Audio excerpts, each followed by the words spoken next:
Hi, everyone. I'm Terri Crosby in Care of Relationships. I help people who love each other get along. I'm a relationship coach for individuals and couples. I'd like to start this presentation of the first step, the first hint for saving any kind of relationship, friend, intimate relationship, family. I'd like to start by offering some contextual comments.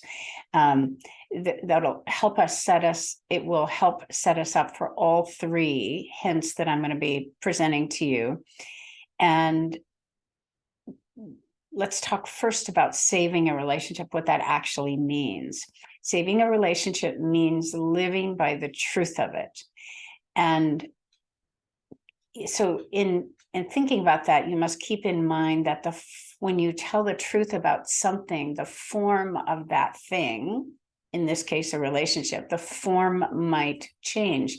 You might spend more time together, less time together, different kinds of time together, and that sort of thing. So when the truth is told, the relationship can actually evolve.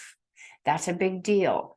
And I'm telling you that because it's important to have that in mind. It's actually a good thing.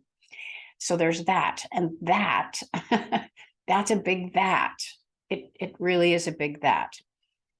We're not trying to control what happens in your relationship with another person, or we're trying to see what's true. So all three of these suggestions that I will be talking about today is number one, but all three suggestions help you become true you, because when you find true you, then you invite true them to come and play with you, talk to you, interact with you. All right. This is why one person can transform a relationship. It's a powerful thing. All right. Another point here. Another point is that research shows that we learn much more from our mistakes than we do from our successes. Did you know that? It's proven over and over again. It's not a comfortable thing to learn from a mistake. You may have discovered this for yourself. I certainly did. And I discovered partway through my life, later, actually, I discovered that one of my main learning methods is trial and error.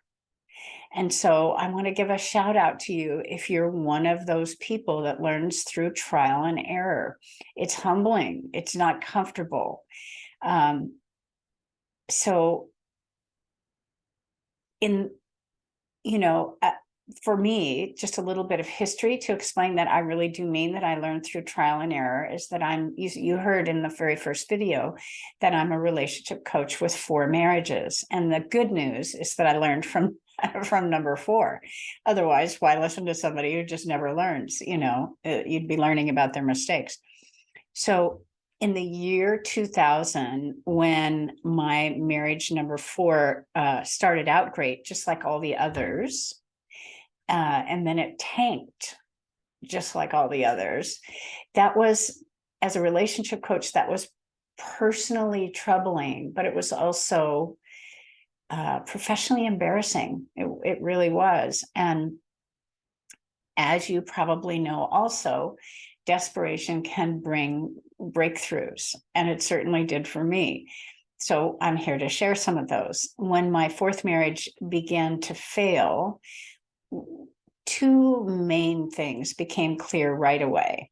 One was that I knew how to attract a good partner, but I didn't know how to keep one. I was not good at the maintenance part, and I had not yet figured out what I had done to cause relationships to fail. So that was the first thing. I knew how to get a partner, attract a partner, but didn't know how to keep one. The second thing I had to face about my relationships was that my failures had little to do with my partners. I attracted good partners. It had little to do with them and a whole lot to do with me, which is a humbling realization. But by the time you get to number 4, you can no longer deny anything about that.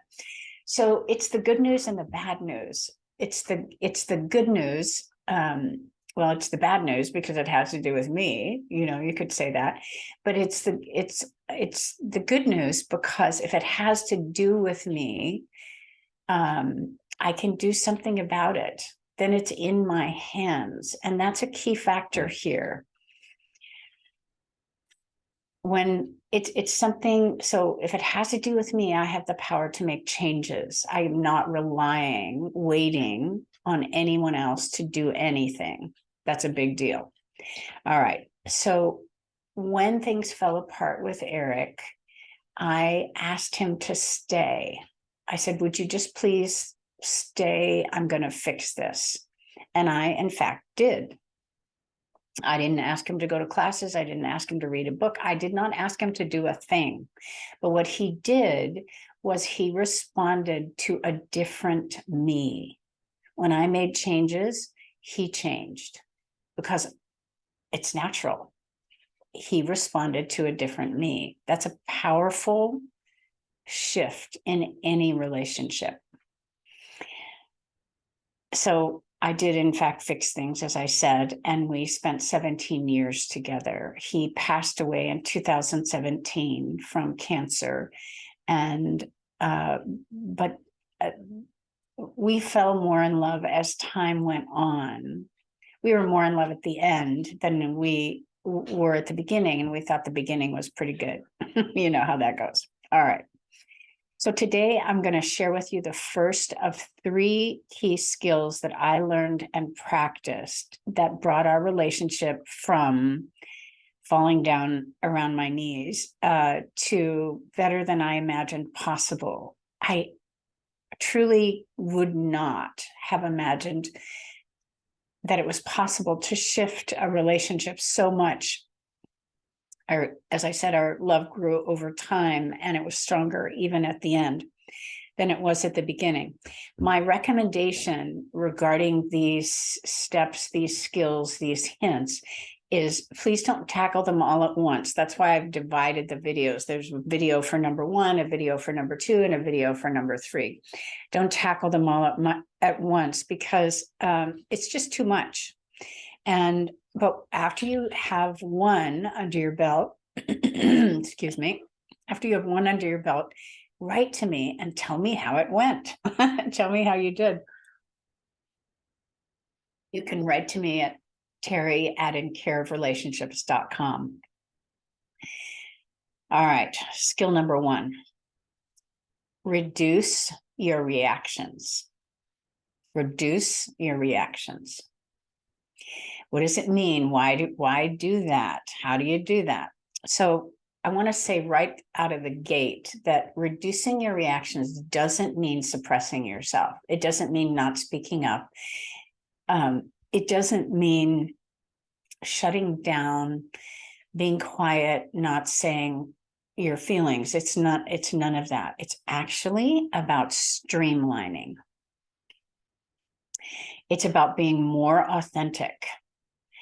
It's about developing a healthier relationship with your reaction, seeing that it's there, acknowledging it. There are some steps, because reactions are helpful if we learn from them. So here's a definition. A reaction is resistance or opposition to a force. So for instance, just really simply, if you say something to me and it feels like a threat to me and I defend myself, that's a reaction. Just simple. That's a simple reaction. I'm defending myself. I'm talking back. I'm saying, no, you're wrong. Whatever my reaction is. All right. Disagreeing vehemently is a reaction. All right. So why reduce the number of reactions? Just why do that? Because they're hard on us. Sometimes they're a lot hard on us, sometimes a little bit, but they are hard on us. They land somewhere in us. When we're really young, we don't think about the expense of a reaction because we have so much spunk in the bank. We don't really think about what it costs us. But as time goes on, it does impact our energy, our immune system, our health. It does. You may have noticed that if you're older. But reactions can be helpers if we partner with them. One, they show us our ouchy places and what needs to be healed. In a kind of a short presentation like this, I can't really go into how the longer steps of how you heal those places, but being self-aware is the first step. You can say, wow, I've got a tender spot there, and you can set about healing it. Secondly, reactions point to something we need if we're aware. So let's say I get an email and I react with anger. I'm angry about the email that I received. All right. So how would I deal with that in a healthier way? How would I develop a better, more useful relationship with my reaction and learn from it? All right. So the first thing I would do is say, oh, I'm reacting. This is so simple and so important. It's important because if you say that, then if you realize you're having a reaction and you say, oh, I'm reacting, then you step out of it long enough to realize that you're having a reaction and that you have an opportunity to learn from it. State what the reaction is. So number two, state what the reaction is. Oh, I'm angry, or whatever the emotion is. Then number three, take a moment to feel it. Where does it land in you? Where does it go? Is it in your solar plexus? Is it in your heart? Your left foot? Where did it go? Describe it to yourself. And then notice, what do I need? So that's what's going on. What would I prefer? What do I actually need in this moment? And then number five, can I take a moment to give myself what I need? So maybe what I need is, I would prefer to feel calmer, and I'd like to write back, respond to this email in a wise way, not in a reactive way. So maybe I can stand up from my desk, walk outside, put some sun on my face, and then come back and answer the email, or set it aside. It's probably not an emergency. So set it aside and respond to it later. Do it 20 minutes from now or later today. In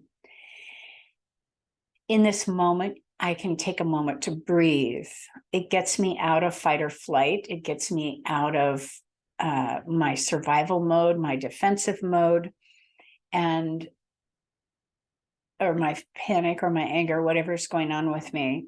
And, because what's true, and I've said this, you might have heard me say this before, we're smarter when we're calm. You actually set yourself up to access, when you get out of the fight or flight part of your reaction, then it sets you up to use your creative brain instead of your survival reptilian reactive brain. Okay, see what I mean? This is a big step. This is not a small deal. Yeah, that's number one. Please do, after you've had some time to practice reducing your reactions, please do write to me, Terri@incareofrelationships.com. Ask me questions, talk to me about it, tell me how you did, and then go on to number two. That video is coming up. Thank you so much for your time.